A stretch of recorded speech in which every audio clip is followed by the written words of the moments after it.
Hello everyone, welcome to knowledge mall. तो आज की जो वीडियो है वो है भारतीय संविधान की विकास यात्रा से संबंधित एमसीक्यू। आपको भारतीय संविधान की विकास यात्रा से संबंधित एक टॉपिक मैंने दिया था उसकी वीडियो, और उसमें इंपॉर्टेंट टॉपिक को नोट करके आपको उस वीडियो को मैंने लाया था और आपसे कहा था कि उन सारे इंपॉर्टेंट जो फैक्ट्स हैं उसे आप अच्छे से पढ़ लें और फिर आप इसका एमसीक्यू लगाएं तो फिर आपको ज़्यादा अच्छा रहेगा। तो चलिए आज लगाते हैं इसका एमसीक्यू टेस्ट। पहला क्वेश्चन है कि 1935 का भारत शासन अधिनियम क्यों महत्वपूर्ण है? आंसर है इसका ऑप्शन ए, क्योंकि यह भारतीय संविधान का प्रमुख स्रोत है। किस वर्ष रेगुलेटिंग एक्ट 1773 के तहत कोलकाता में सर्वोच्च न्यायालय की स्थापना की गई थी?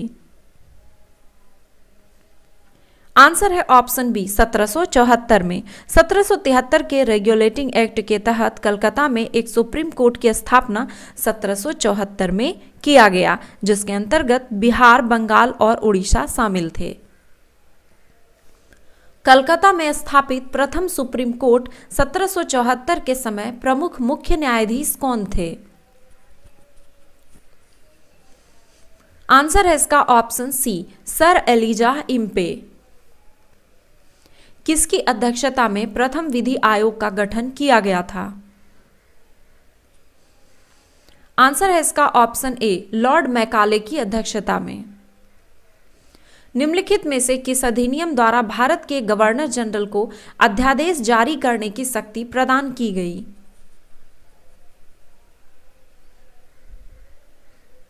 आंसर है इसका ऑप्शन बी, भारतीय परिषद अधिनियम 1861 के तहत। भारतीय परिषद अधिनियम 1861 में वायसराय को विशेषाधिकार व आपात स्थिति में अध्यादेश जारी करने की शक्ति दी गई। रेगुलेटिंग एक्ट कब पारित किया गया था? आंसर है ऑप्शन बी, 1773 में।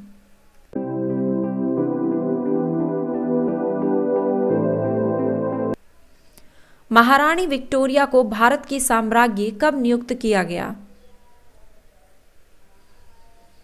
आंसर है ऑप्शन सी, 1876 ईस्वी में। 1909 के इंडियन काउंसिल एक्ट में किस बात की व्यवस्था की गई थी? आंसर है ऑप्शन सी, सांप्रदायिक प्रतिनिधित्व की। पहली बार केंद्रीय विधान परिषद हेतु मुस्लिम वर्ग के लिए पृथक निर्वाचन की व्यवस्था की गई थी। मॉन्टेग्यू चेम्सफोर्ड सुधार में प्रावधानों का सार था?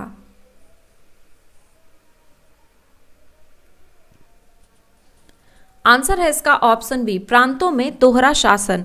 भारत शासन अधिनियम को भारत शासन अधिनियम 1919 को मॉन्टेग्यू चेम्सफोर्ड के नाम से भी जाना जाता है। इसमें प्रांतों में द्वैत शासन प्रणाली प्रारंभ की गई थी। भारत में सचिव का पद किसके द्वारा निर्मित किया गया था? आंसर है ऑप्शन बी, भारत सरकार अधिनियम 1858 के द्वारा। सरकारी सेवाओं में नामजद के सिद्धांत समाप्त कर कंपनी के महत्वपूर्ण पदों को प्रतियोगी परीक्षा के माध्यम से भरने की प्रक्रिया किस अधिनियम में शुरू की गई? आंसर है ऑप्शन सी, 1853 का चार्टर अधिनियम में।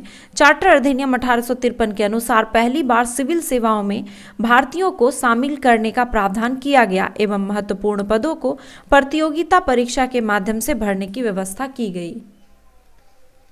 अप्रत्यक्ष चुनाव प्रणाली का प्रारंभ किस अधिनियम से माना जाता है? आंसर है ऑप्शन बी, 1919 के भारत शासन अधिनियम से। गवर्नर जनरल की कार्यकारिणी में नियुक्त होने वाले प्रथम विधि सदस्य थे?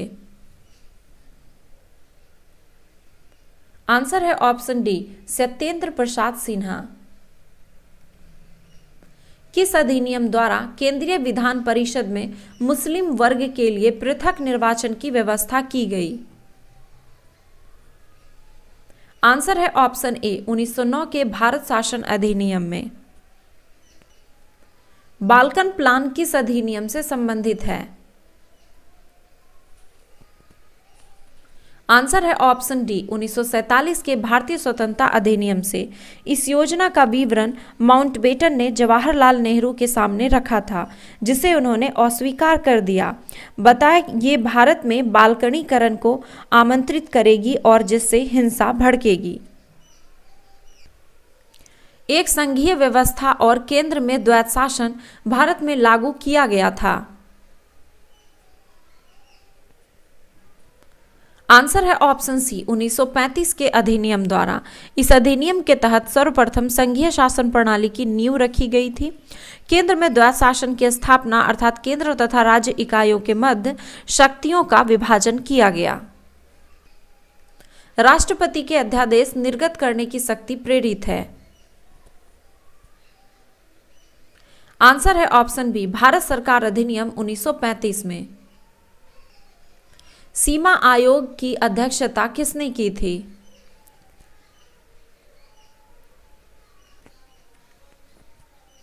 आंसर है ऑप्शन बी रेडक्लिफ।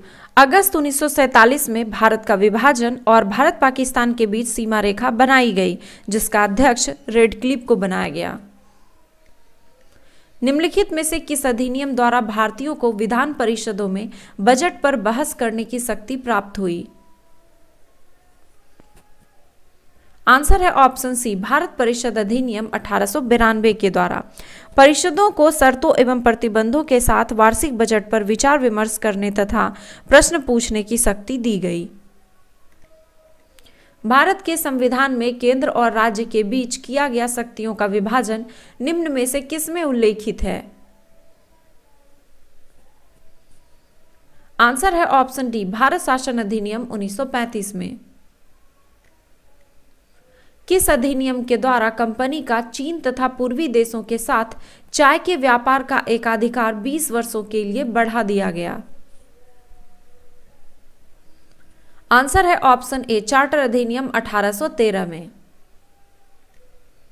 निम्नलिखित में से किस अधिनियम की कमियों को दूर करने के उद्देश्य से एक्ट ऑफ सेटलमेंट लाया गया? आंसर है ऑप्शन बी 1773 का रेगुलेटिंग एक्ट की कमियों को दूर करने के लिए। तो ये थे उससे रिलेटेड 22 क्वेश्चंस का एमसीक्यू टेस्ट। आई होप कि वो पढ़ने के बाद इसमें आपको टेस्ट लगाने में सुविधा हुई होगी और आपने पूरा का पूरा क्वेश्चन का आंसर बहुत ही अच्छे से किया होगा। तो वीडियो पसंद आया तो एक लाइक शेयर जरूर करें। धन्यवाद।